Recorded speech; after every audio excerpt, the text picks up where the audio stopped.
Hello students, मेरा नाम है प्रशांत जैन और इस वीडियो में हम लोग NSEC national standard examination in chemistry की डिटेल स्ट्रैटेजी के बारे में डिस्कस करेंगे। आज हमारे साथ है कनिष्क सिंगल, जो एक केमिस्ट्री ओलंपियाड के एक्सपर्ट हैं, जो हमें इसके बारे में बताएंगे।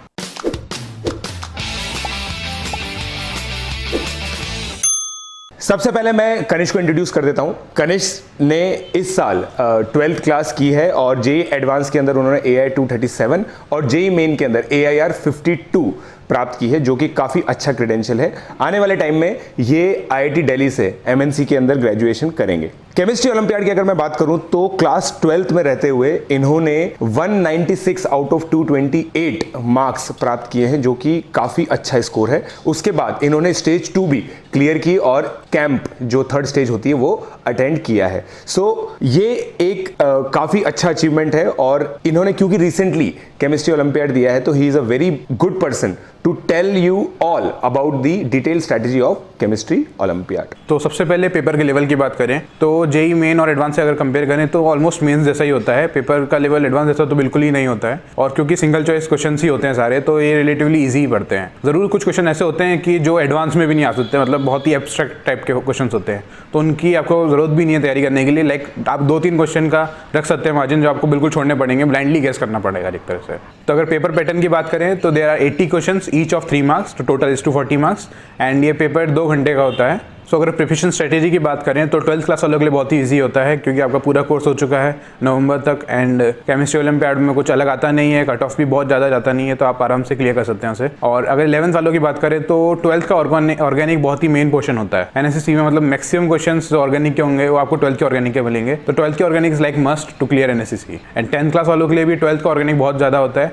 फिजिकल्स में कुछ क्वेश्चन लाइक कुछ चैप्टर्स लाइक थर्मोडायनामिक्स, इलेक्ट्रोकेमिस्ट्री, इस तरह के आयनिक इक्विलिब्रियम, ये सब काफ़ी इंपॉर्टेंट पार्ट होता है NSEC में। एंड इनऑर्गेनिक तो एज जनरली पूछा जाता है mostly, like P block, qualitative analysis. तो टॉपिक्स से अगर कंपेयर करें एडवांस और मेन से तो ऑलमोस्ट सेम ही टॉपिक्स आते हैं।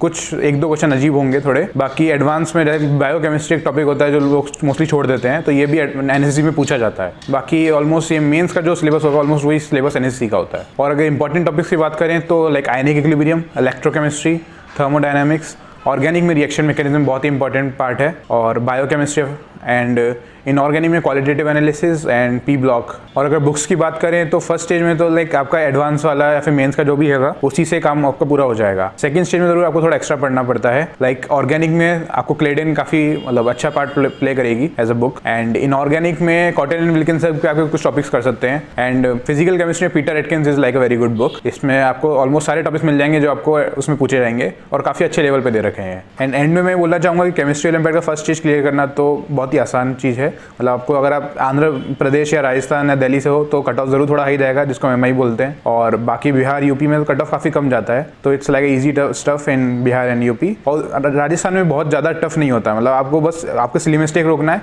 और पेपर कंप्लीट करना है, जो कि आसानी से हो जाता है वैसे केमिस्ट्री में, तो क्योंकि केमिस्ट्री में मोस्टली क्वेश्चंस लाइक आसान होते हैं करने के लिए, तो इसमें पेपर भी आसानी से हो जाता है, तो आप आराम से क्लियर कर सकते हैं इसको। और सेकंड स्टेज में जरूर आपको थोड़े एडवांस टॉपिक्स करने पड़ सकते हैं, और थर्ड स्टेज में तो ऑफकोर्स लाइक स्पेक्ट्रोस्कोपी, ऐसे कुछ टॉपिक्स होते हैं जो आपको करने पड़ेंगे। तो फर्स्ट स्टेज काफ़ी आसान होता है, second stage like moderate, and third stage really tough. So ये थे कनिष्क सिंगल, जिन्होंने हमें बहुत डिटेल स्ट्रैटेजी बताई केमिस्ट्री ओलंपियाड के लिए। जैसा कि अगर मैं कुछ कंक्लूडिंग रिमार्क्स बताऊं तो इन्होंने सिलेबस के बारे में डिस्कशन किया, पेपर पैटर्न के बारे में डिस्कशन किया, ओवरऑल कौन कौन सी बुक्स आप कर सकते हैं और कौन कौन से इंपॉर्टेंट टॉपिक्स आप कर सकते हैं। इसके अंदर एक चीज आप ध्यान रखिए, जहां जहां पे कट ऑफ्स कम है, अगर आप उन स्टेट से बिलोंग करते हैं तो अगर इंपॉर्टेंट टॉपिक्स को आप बहुत अच्छे से फोकस करके कवर कर लेंगे तो आपको बहुत ज्यादा बेनिफिट होगा, और एग्जामिनेशन जो स्टेज 1 है उसको क्लियर करना आपके लिए रिलेटिवली आसान होगा। अब ऑल्दो कनिष्क एक काफ़ी इंटेलिजेंट बच्चा है, उसने ये बोला कि केमिस्ट्री ओलंपियाड क्लियर करना काफ़ी आसान है, मगर सीट्स काफ़ी लिमिटेड होती हैं, तो इस वजह से कंपटीशन थोड़ा सा इंक्रीज हो जाता है। कोशिश कीजिए, अगर आप राजस्थान, आंध्र प्रदेश, दिल्ली वगैरह ऐसी स्टेट्स हैं जहाँ पे अवेयरनेस बहुत ज़्यादा है, वहाँ पे MI से ऊपर आपको स्कोर करना पड़ेगा, तो वहाँ पे वो टारगेट स्कोर है। अगर किसी और स्टेट से आप बिलोंग करते हैं तो पिछले साल की कट ऑफ्स के हिसाब से आप अपना टारगेट स्कोर सेट कर सकते हैं। सो आई होप आपको ये वीडियो पसंद आया होगा। इससे रिलेटेड आपको कोई भी क्वेरीज है तो आप प्लीज़ कमेंट बॉक्स में पूछिए, और कनिष्क उन क्वेरीज को रिवर्ट ज़रूर करेंगे। प्लीज़ सब्सक्राइब कीजिए चैनल को और इस वीडियो को अपने मैक्सिमम फ्रेंड्स के साथ शेयर करने की कोशिश कीजिए जो केमिस्ट्री ओलंपियाड में इंटरेस्टेड है। Thank you.